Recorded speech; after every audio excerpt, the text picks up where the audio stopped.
Premier ministre de Barbados, Excellence M. Antonio Guterres, secrétaire général des Nations Unies, Mesdames et Messieurs les ministres, Dr Nkosazana Zuma, ancienne présidente de la Commission de l'Union africaine, Madame la vice-présidente, Mesdames et Messieurs les commissaires, Mesdames et Messieurs les secrétaires généraux et exécutifs des communautés économiques régionales et mécanismes régionaux, Mesdames et Messieurs les chefs exécutifs des organes et institutions spécialisées de l'Union africaine, Mesdames et Messieurs les chefs des missions diplomatiques, distingués invités, Mesdames et Messieurs. C'est à la fois avec un grand honneur et un immense plaisir que je m'adresse à vous aujourd'hui pour la dernière fois en ma qualité de président de la Commission de l'Union africaine. Je voudrais tout d'abord, puisque nous sommes encore au début de l'année nouvelle 2025, présenter à vos excellences, vos familles et vos peuples, au nom de tous les personnels de l'Union africaine, mes meilleurs vœux de santé, de prospérité et de succès. Je voudrais aussi exprimer mes sincères remerciements aux présidents en exercice avec lesquels j'ai successivement travaillé ces 8 dernières années. J'ai nommé dans l'ordre de leur présidence Alpha Condé, Paul Kagame, Abdel Fattah al-Sisi, Cyril Ramaphosa, Antoine Félix Tshisekedi, Macky Sall, Azali Assoumani et Mohamed Ould-Cheikh Al-Ghazouani. En cet instant de remembrance, je ne peux oublier le président Idriss Déby Itnou, paix à son âme, qui, en africaniste convaincu, a eu l'initiative de ma candidature à la tête de la Commission et qui s'est investi sans compter pour un tel destin pour moi. Sa mort tragique a été ma plus atroce douleur de ce double mandat.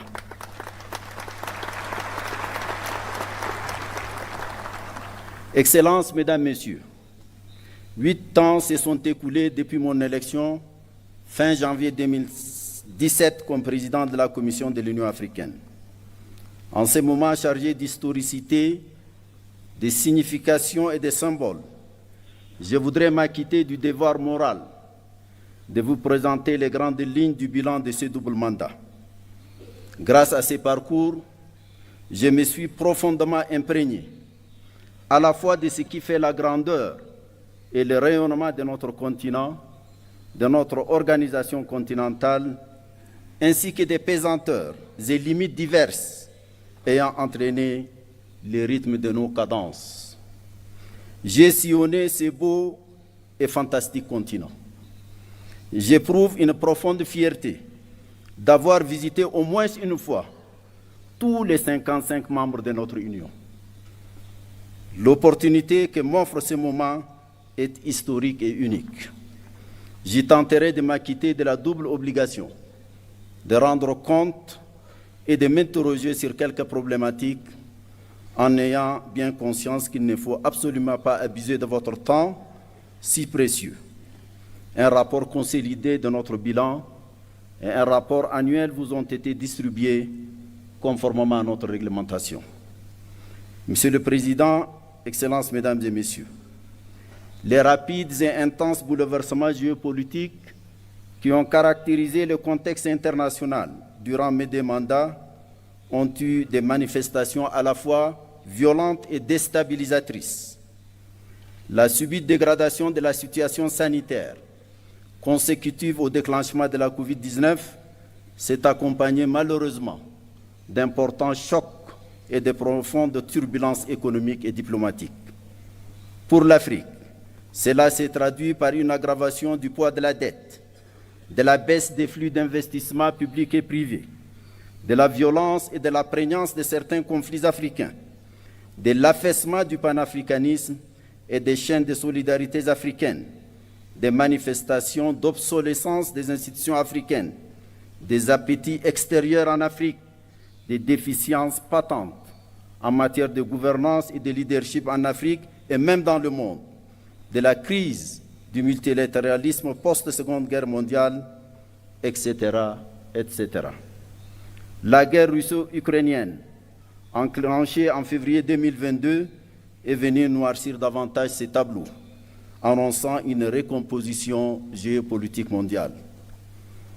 Est née une ligne de fracture qui a suscité une forme de bipolarité qui, dans les imaginaires politiques, évoque la réalité pourtant théoriquement dépassée de la guerre froide. Des incertitudes profondes sur la soutenabilité de la paix et de la coopération internationale ont empoisonné les esprits, assombri les consciences et ont renforcé le pessimisme, les égoïsmes et le pragmatisme mercantile. Les conséquences de cette guerre ont profondément affecté l'Afrique, qui importait l'essentiel de sa consommation céréalière et ses intrants agricoles de ces deux pays, la Russie et l'Ukraine. Le spectre de l'insécurité alimentaire et sanitaire a plané sur bien de nos pays, dont un bon nombre continue de souffrir de leur fragilité structurelle. أصحاب الفخامة والمعالي السادة سيداتي وسادتي، وفي الشرق الأوسط فإن الشعب الفلسطيني الشقيق عانى ويعاني أبشع أنواع الظلم في التاريخ البشري.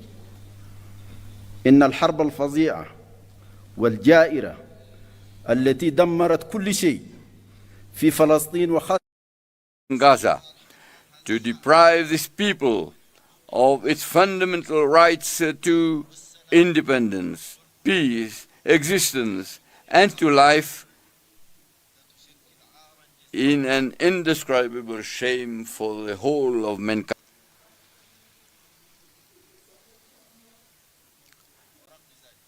In spite of all this, these valiant Palestinian people remained stoic, and the African Union remained firmly by the side of the Palestinian people.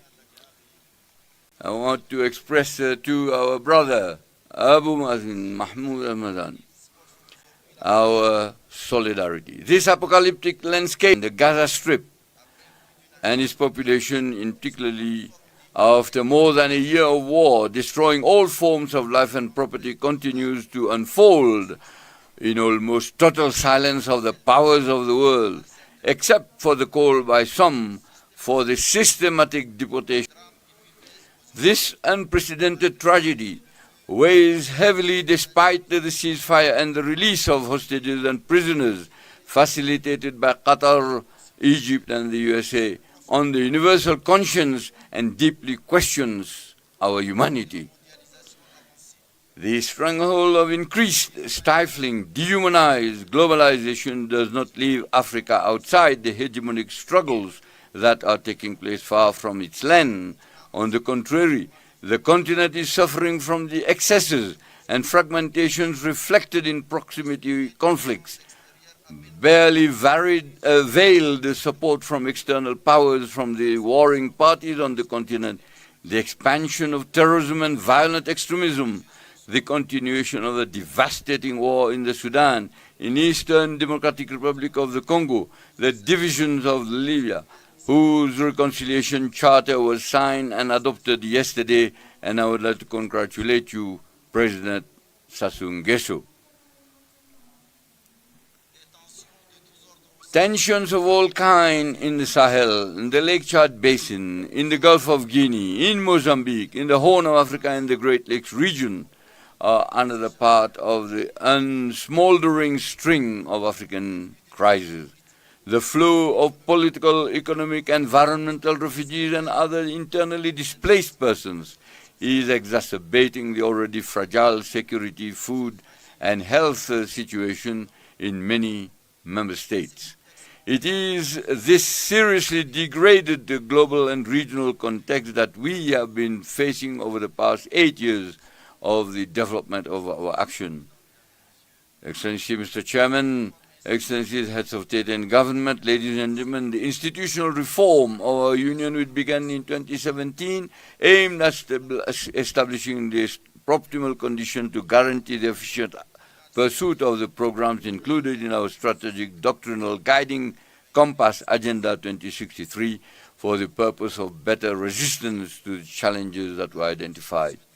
In this regard, the reconfiguration of the leadership, a staff performance evaluation process, closer cooperative relationship between the African Union and the regional economic communities and the regional mechanisms enacted by a new protocol, the institutionalization of a coordination summit dedicated to integration, the establishment of the technical groups R10 and N15, responsible to ensuring the quality of human resources recruited and compliance with the golden rules of budgetary, financial and accounting management principles of the African Union have been the salient features of this reform.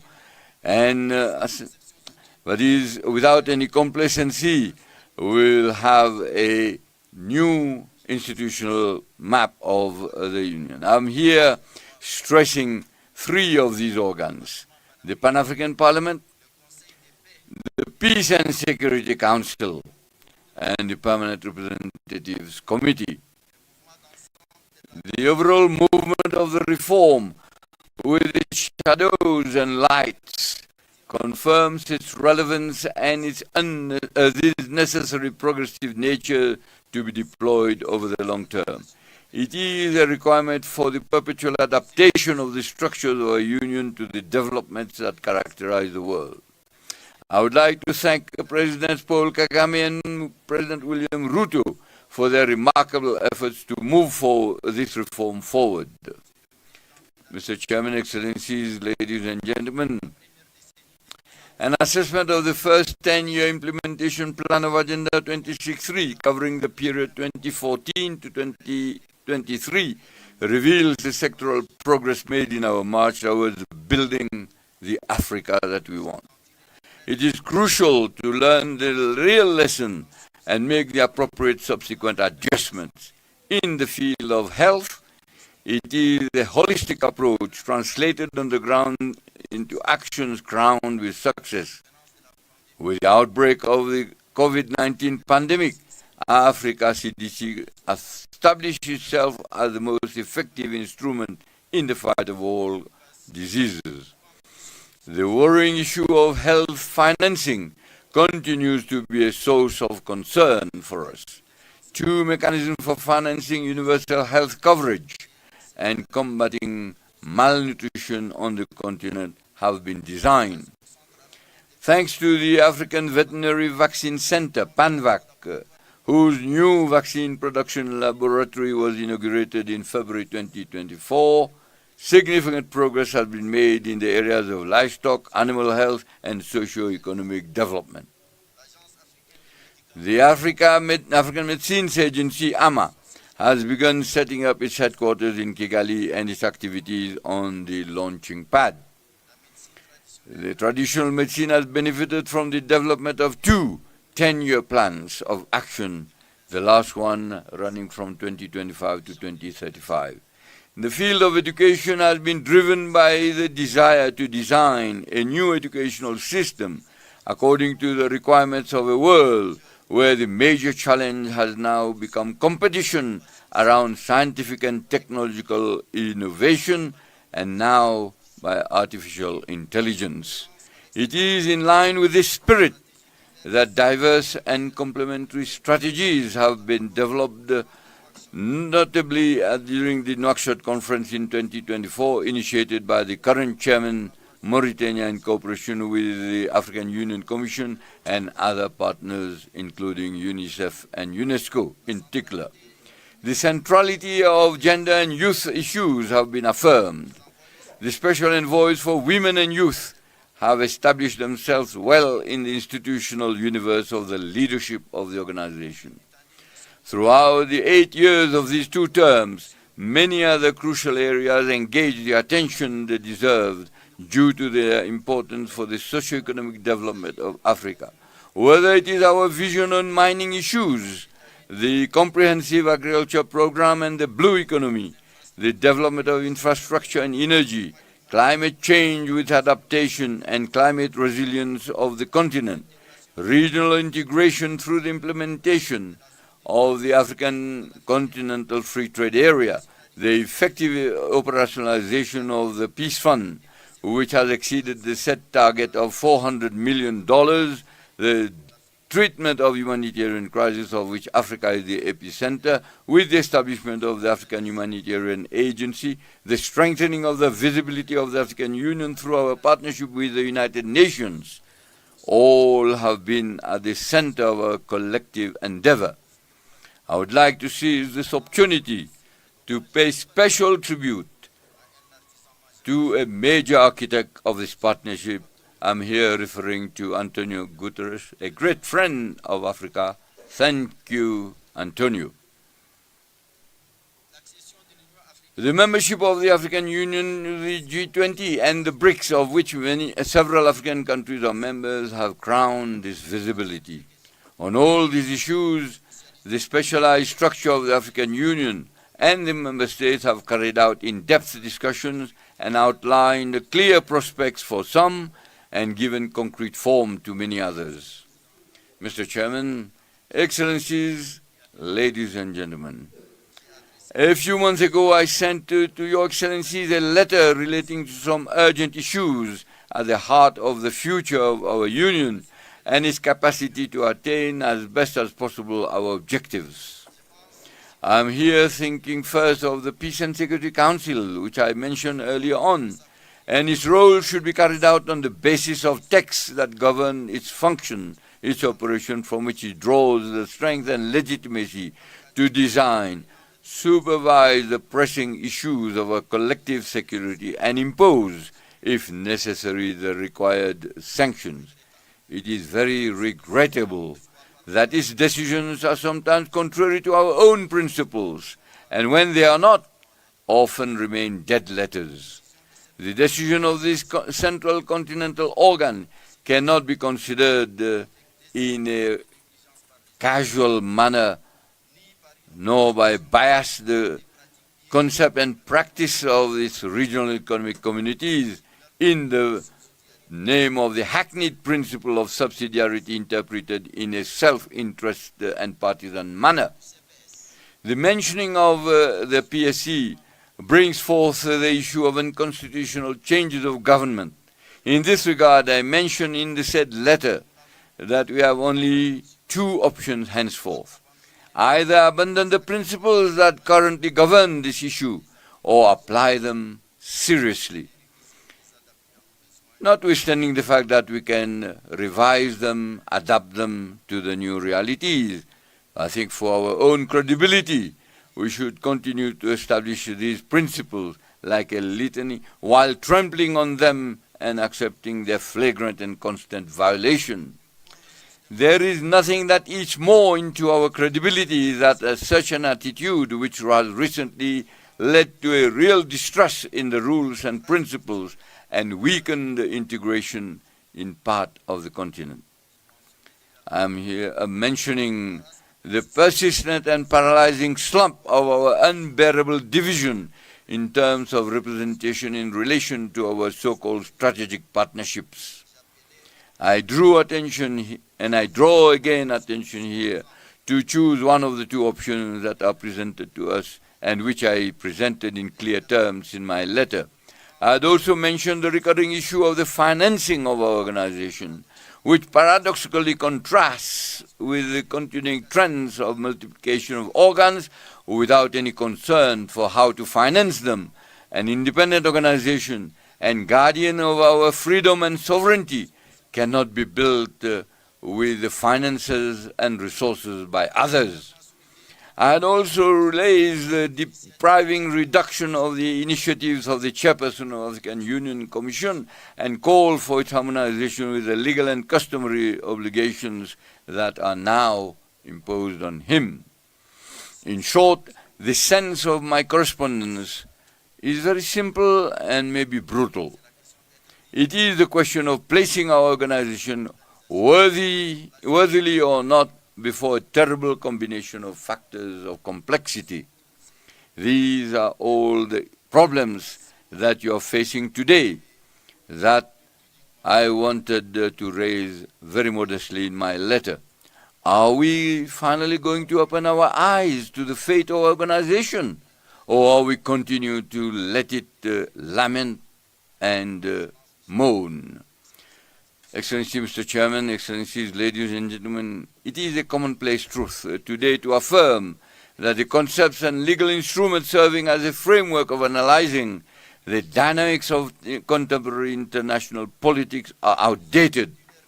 They have lost their both structuring and explanatory virtue of current global phenomena.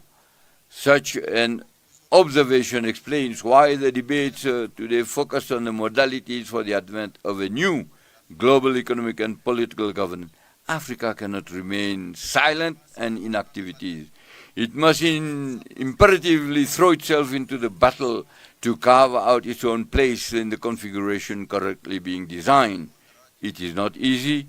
It will require ingenuity, creativity, method, and courage.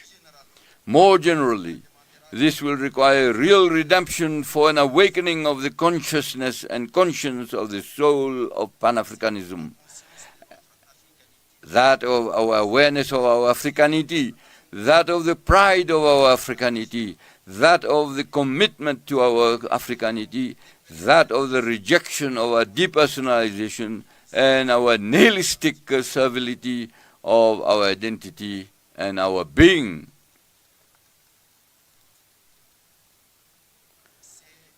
This is what African youth are calling for us to do. They are the majority in all our states and are becoming increasingly demanding. Their voices are resonating louder and louder thanks to the new forms of communication that amplify all expressions. African youth are constantly challenging us and putting us on trial for being out of step with their aspirations, which are that of an Africa that is open to itself, united, sovereign in its policies and choices, standing and interdependent. This solidarity has always been our lifeline in the fight against colonialism and apartheid and the completion of our independence. We have just paid tribute to the memory of a great combatant, Sam Nujoma. This should bring something and click something in our minds. Our solidarity should galvanize our consciences, our wills and our intelligence to lead us to a more promising common destiny. There are no other new path for our future than to listen and to give substance to the aspirations of our youth, our fellow citizens and our diaspora. Mr. Chairman, Excellencies, ladies and gentlemen, I am leaving my office definitively in a few days. I confess that I feel overwhelmed by a sweet feeling of freedom that allows me to say a few words from the bottom of my heart.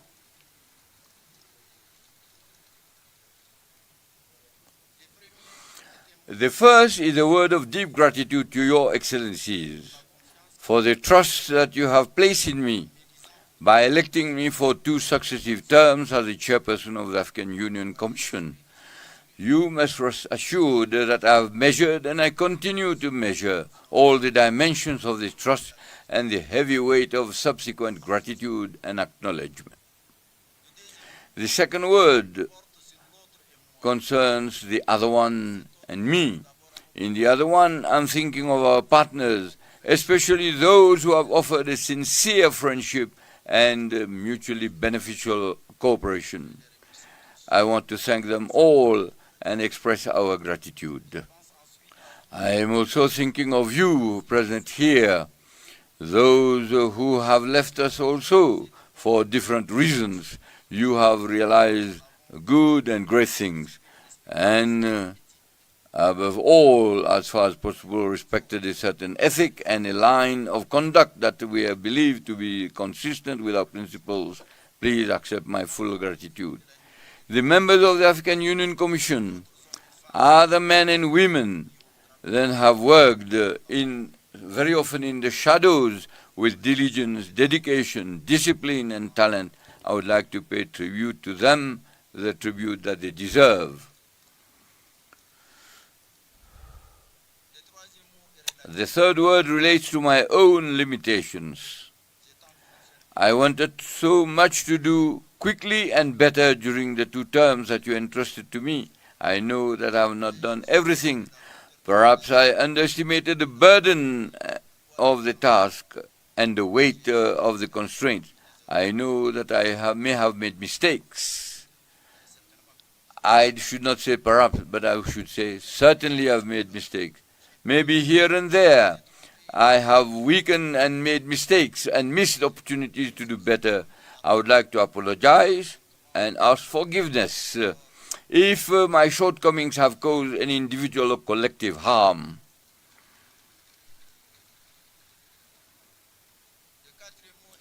The 4th word relates to my feelings at the moment.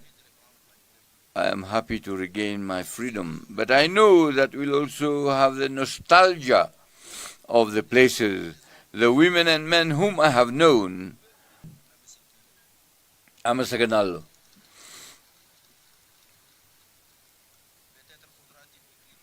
Maybe we'll have time to write the history of all this tangle of feelings and sensations.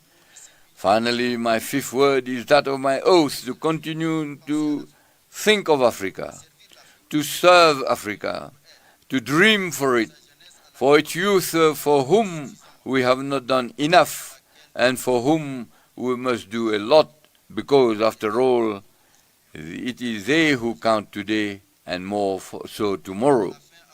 A final word to you, Mr. President, Chairperson, and Mr. President, dear brother Sheikh Al-Ghazwani, to tell you how much I appreciated your close relation throughout your mandate. You have been a master of wisdom, civic-mindedness, and loftiness, inspiring in all respects. To you, Mr. President, and dear brother Joao Lorenzo, and I would like to stress that the quiet strength that you symbolize reassures me about a chairmanship of seriousness and substance. May you both in particular, and all of us, have an active thought for the great prisoner of the Sahel, President Mohamed Bazoum, whose interminable detention